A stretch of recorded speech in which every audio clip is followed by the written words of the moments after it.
Now, to continue a little bit with my story, and I tell it so that all this teaching I'm doing doesn't come off simply as abstract. All this comes from experience, whether it's my own experience or working with students over the last 11 years. But it would be nice to be able to say after these two illnesses, the egoic structure had been dissolved. It wasn't trying to put itself together, and I was existing in the clear light of being at all times and in all situations. Unfortunately, I wasn't quite that karmically pure, apparently. There was much more to come. In fact, more than I ever could have imagined. And one of the biggest moments, something happened when I had my first awakening. And one of my teachers said to me, and at the time seemed very odd, I could tell my teacher was very, very happy about what had happened, had recognized that something very significant had happened to me. And yet in that same meeting, my teacher told me certain things to watch out for. And basically my teacher told me, here's ways that you can throw away what you've realized. Here's ways that you can avoid the truth that you've realized. Here's ways you can put yourself back to sleep. And when I say that, people always say, well, what were those? What were those? Tell me those. But my sense of it is my teacher was telling me ways that were very particular to me. They're not necessarily universal. And the funny thing was, my teacher told me about 4 or 5 things to watch out for, because doing these things could put me back into delusion.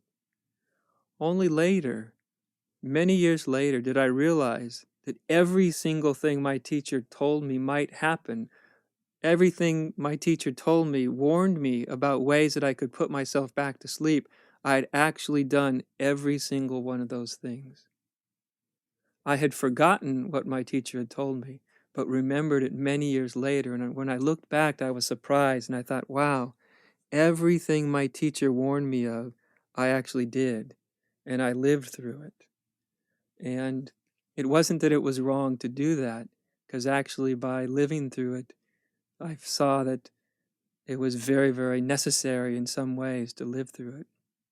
But the one thing that I want to talk about that was the most powerful was my teacher told me a very odd thing. My teacher said, be somewhat careful, because a lot of people at this stage will meet someone and they'll find someone, they'll go away with them, and they'll go traveling with them as a means to avoid themselves. And I thought, at the time, I thought, what on earth could that mean? That seems, so far-fetched and sort of specific, not only meeting someone, like falling in love with somebody and then going on a trip with them. And it just didn't seem to fit into my context at all. But years after that was when I was 25, and about 4.5 years later, lo and behold, I met a woman, and it was one of those relationships that some of you may have experienced, where the relationship is actually like Velcro, where everything inside of myself that was undone, everything inside of myself that was grasping or needy or addictive or unhealthy fit perfectly with this person.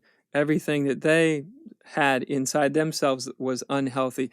And when we met, it was like Velcro. And the relationship was formed on some very unhealthy patterns. But basically what it was a lot of totally unconscious patterns that hadn't been seen through, that hadn't been dissolved, that hadn't been let go.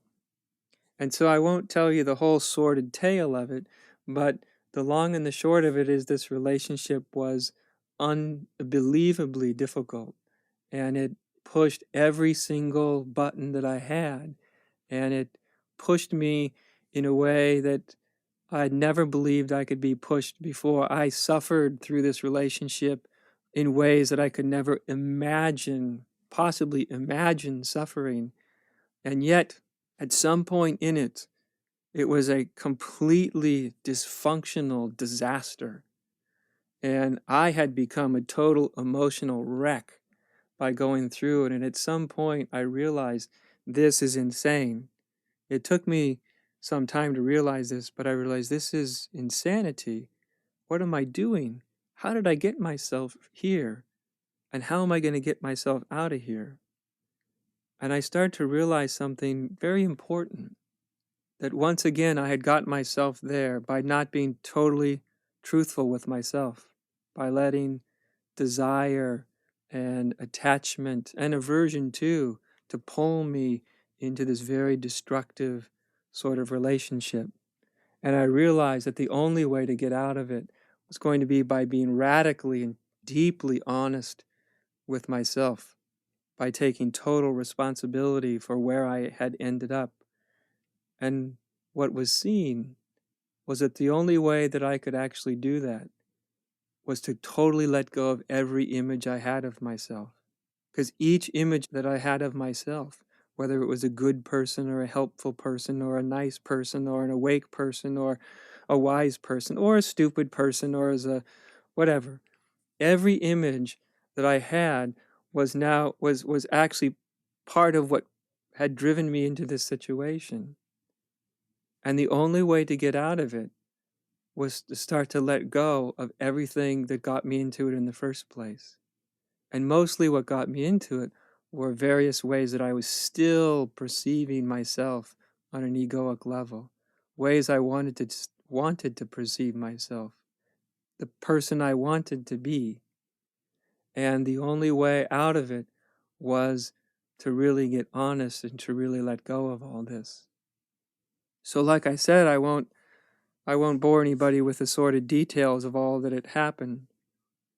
But through this process, it was an extraordinarily deep dissolving of the egoic self.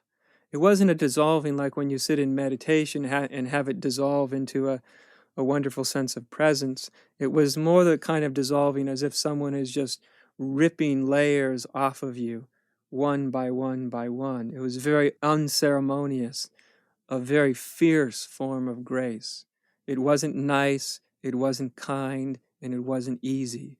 It was existence shoving a mirror in front of my face and literally holding me so I could not look away for even a second.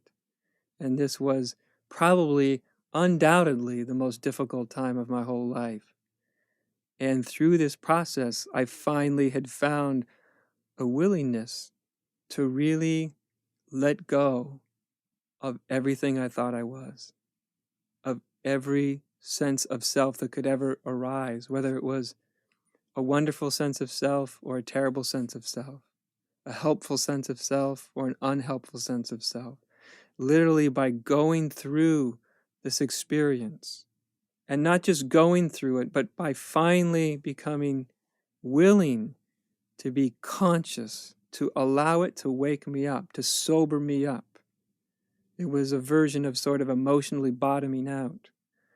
What I found was it was like I was being squeezed like a rag, and all sense of self was being squeezed out of me, very unceremoniously, and yet in a very difficult way, but also started to sense something amazing about it, is that I started to feel the inherent sense of freedom in this sort of squeezing out the karmic conditioning in my system.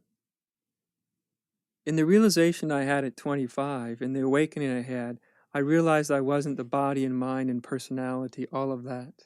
I realized it was all a dream. But what I didn't realize is that even though you realize it's a dream, you still have to deal with it.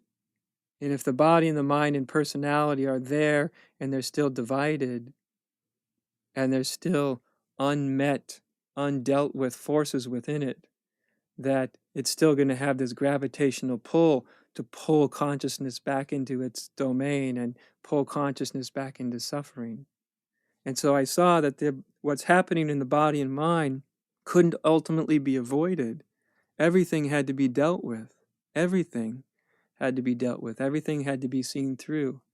If what was realized was to really be embodied, was really to be fully lived. And this process was one of the most important processes of my entire life going through this very difficult situation. And at the other end of it, it was like coming through those moments of being ill, or those illnesses when I felt once again of being nobody and nothing, not just on an absolute level, not just on an awakened level, but also on an embodied level as a human being, to really feel inside oneself, to be nobody, to be nothing as a human being, which may sound negative, but it's actually, when it's fully let in, is extraordinarily positive, humbling in the most positive and beautiful sense of the word.